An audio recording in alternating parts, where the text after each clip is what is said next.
общност. За съжаление, от първо лице знае какво е това да се озовеш в кризисна ситуация и да нямаш увереност утрешния ден.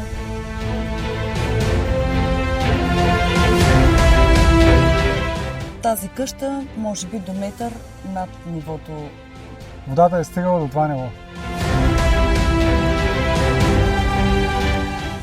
Ами изненадващо беше, тъй като ние преди 2 години отново го преживяхме това същото. Този път стана през нощта, предния път беше през деня. Към 3:30 някъде мъжа ми ме събуди, каза отново се случва. Попитах кое се е случва отново. Ами наводнението, наистина не повярвах.